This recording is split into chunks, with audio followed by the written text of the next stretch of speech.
క్షేత్రపాలకుడు అంటాం. అంటే సమస్తమైనటువంటి క్షేత్రాన్ని రక్షించేవాడు. క్షేత్రం అంటే ఏమిటి అని మనం అనుకోవచ్చు. ఈ దేహమే క్షేత్రం. ఈ దేహాన్ని రక్షించాలి అంటే మనం వేసుకునే టాబ్లెట్లు, మనం చేసుకునే ఎక్సర్సైజ్లో, మనం చేసే వాకింగ్లో కాదు. భగవంతుడు అహం వైశ్వానరో భూత్వా ప్రాణినాం దేహమాశ్రిత. భగవంతుడు అందరి హృదయాలలో ఉన్నాడు. ఆ హృదయాలలో ఉన్నవాడిని చైతన్యపరచడం. ఆ చైతన్యపరచగలిగిన శక్తి ఎవరంటే ఆంజనేయ స్వామి. అందుకే పూర్వకాలంలో ఏ దేవాలయాలు లేకున్నా కూడా ఒక ఆంజనేయ స్వామి గుడి ఉండేది. అని అంటారు, ఎట్టి రాకను శ్రీరామ చుట్టవరక. ఒక్క దేవాలయమైనా ఉండేది. అటువంటి దేవాలయాలలో ఆంజనేయ స్వామి ప్రభువుడు కనుక ఇక్కడ ఆంజనేయ స్వామి వారు కూడా వచ్చాడు.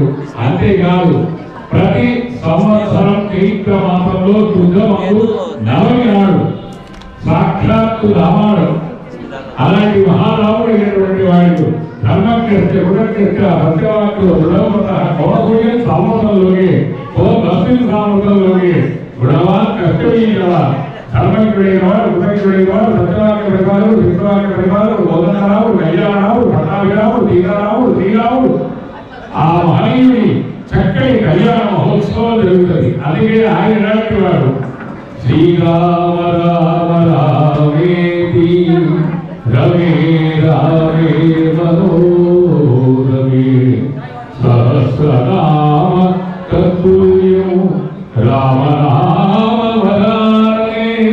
ఒక్కసారి రామా అంటే 1000 సార్లు చేసినటువంటి అటువంటి గొప్పైనటువంటి మహనీయమైనటువంటి యొక్క స్వాములందరూ కొలిగిన ఈ పవిత్ర స్థలి, ఈ పుణ్యస్థలిలో 28వ వార్షికోత్సవం అంటే అప్పుడు ప్రతిష్ఠా కార్యక్రమాలు కూడా ఈ చేతుల నుండి జరిగి ఇప్పటి వరకు ఇదే ద్వారా మన ద్వారా నడిపించుకోవడం అంటే అది కేవలం సుకృతం, తల్లిదండ్రుల అనుగ్రహం, పెద్దల ఆశీర్వాదం.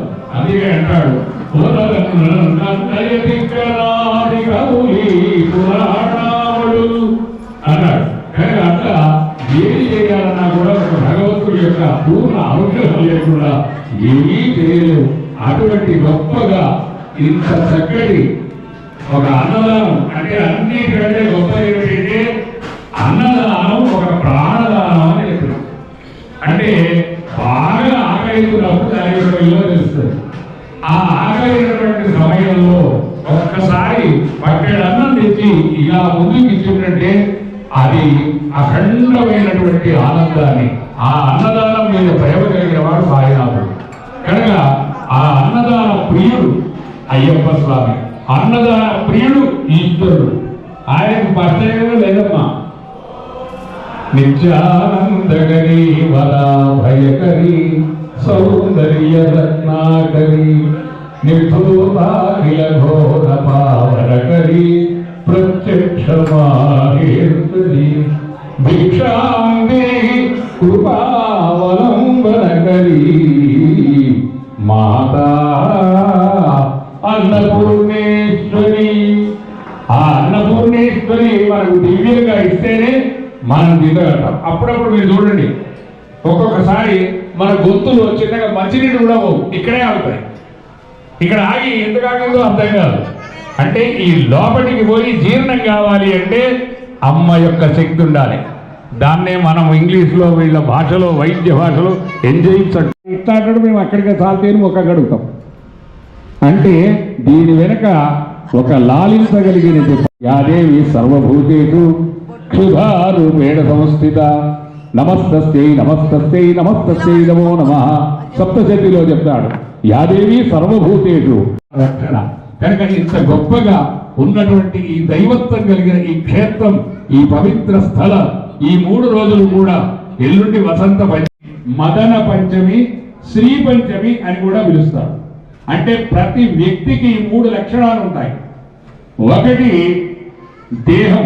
ఈ దేహానికి కావలసింది శక్తి అన్నపూర్ణాదేవి ఇస్తుంది. దేహానికి కావలసినటువంటి ధనం, ఎందుకంటే ధనమూలం ఇదని జగదు. ఏదైనా కొనుక్కోవాలంటే వాళ్ళు ఏమంటారు, డబ్బులు ఉండాలంటే డబ్బులు కావాలి కదా అంటారు. కనుక డబ్బు కావాలి. మరి ఆ డబ్బులు అది లెక్క పెట్టగలిగిన అది కూడా ఉండాలి. నేను నిన్న ఒకళ్ళకు డబ్బులు చూడమంటే నాకు లెక్క పెట్టలేదు అది అయ్యారు అవి తెలివి అన్నాడు. అంటే వాడికి అర్థమైతే లేదు పాపం. అంటే డబ్బును లెక్క పెట్టగలగాలన్నా జ్ఞానం కావాలి. ఆ జ్ఞానాన్ని ఇవ్వగలిగింది జగన్మాత సరస్వతీదేవి. అందుకని మొట్టమొదట ఎవరో మనకు అమ్మ దేవతలు అవసరం లేదు. మొట్టమొదటి గురువు ఎవరంటే తల్లి. అమ్మ ఆవు అని చెప్తారు. కనుక అమ్మ అనేటువంటి మొట్టమొదటి శబ్దము ఉచ్చారణ అదే గురువు. ఆ తర్వాత తాత అంటారు, కానీ మధ్యలో నాన్న అంటే తండ్రికి మూలమైన వాడు తాత అని. కనుక అమ్మ తాత ఈ రెండే అనుకుంటారు. అంటే ఈ రెండు కూడా పవిత్రమైన, అంటే సంస్కృతంలో తాత అంటే తండ్రి అమ్మ, సంస్కృతంలో తాత అంటారు. తెలుగులో తాత అంటేమో తండ్రి తండ్రి, కానీ సంస్కృతంలో తాత అంటే తండ్రి. అది సంస్కృతం తెలిసిన వాడికి తెలుస్తుంది. కనుక తండ్రి అమ్మ, ఈ అమ్మ నాన్న అనేటువంటి రెండు పదాలతో మనము భూమి మీద పడి ఈ పవిత్రమైనటువంటి దేహాన్ని పొంది దైవ కార్యాలు నిర్వహించడానికి మనల్ని రక్షించగలిగినటువంటి జ్ఞాన దేవత సరస్వతీదేవి. ఆమె మూల నక్షత్రంలో పుట్టింది. ఆమె జన్మ నక్షత్రం మూల. సామాన్యంగా మూల నక్షత్రంలో పుట్టే మా దగ్గరికి వస్తారు, అయ్యగారు మూల నక్షత్రంలో పుట్టినట్టు ఏదో లేదా అంత అనుమానం చెప్తారు, ఏమైనా కాంతున్నదా అంటారు. కనుక అట్లా పూర్ణమైనటువంటి మూలం ప్రజా వీరవతి విధేయ అటువంటి జగన్మాత పరిపూర్ణమైనటువంటి అనుగ్రహించి మనందరినీ కూడా సర్వకాలములందు అది వసంత పంచమి అభినవోద్దండ విద్యా నృసింహ భారతీ స్వామి వారు శ్రీ శ్రీ శ్రీ ఆయన చేత కమలముల చేత ఇక్కడ ప్రతిష్ట కాబట్టబడింది. అందుకే మహనీయులను మహాత్ములను ఎందుకు పిలుస్తామంటే నా కర్మణ నా ప్రజయ, అంటే వాళ్ళు పిలవడం ద్వారా ఆ కార్యము జయప్రదమవుతుంది. అటువంటి మహనీయుల యొక్క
అన్నగారు సాములో తీసుకోండి, భిక్ష అవుతుంది ఇక్కడ, సాములో భిక్ష అవుతుంది.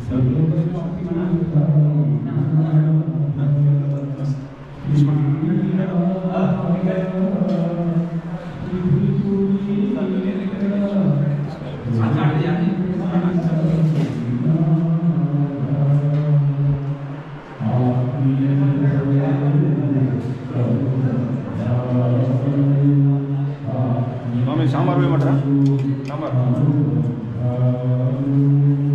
సాంబార్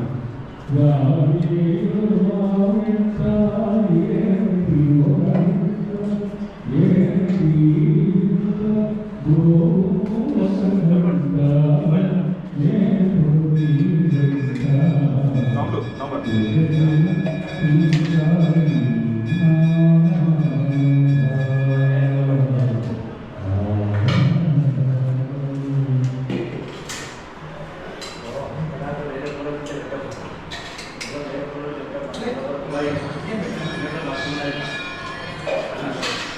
అన్ని కూడా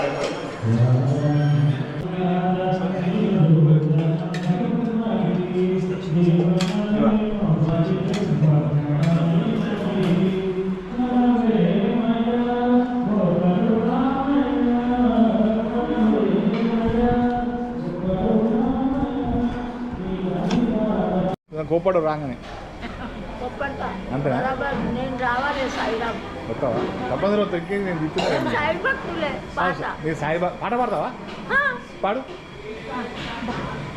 జయ జయ జయ హే మధుసూదనా జయ జయ జయ హే మధుసూదనా జయ జయ వృందావన మనమోహన జయ జయ జయ హే మధుసూదనా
బాగా మా నవీనది మంచిది ఇట్లా నేనే చెప్తున్నా అందరికీ సాయిరామ్ అండి. రేపు ఈరోజు రేపు ఎల్లుండి 3 రోజులు మా షిరిడి సాయిబాబా గుడిలో అంగరంగ వైభవంగా పూజలు జరుగుతాయి. ప్రతి ఒక్కరు తప్పకుండా రావాలి అండి. సాయంత్రం 4 గంటల నుంచి రాత్రి 12-1 దాకా మనకి ఊరేగింపు అవుతుంది. సిద్దిపేట మొత్తం ప్రతి ఒక్కరు చూడండి. వీలైన వాళ్ళు ప్రతి ఒక్కరు రండి. ఉంటుంది. అభిషేకం పారాయణము 4 గంటలకు పారాయణం ఉంటుందండి. సాయంత్రం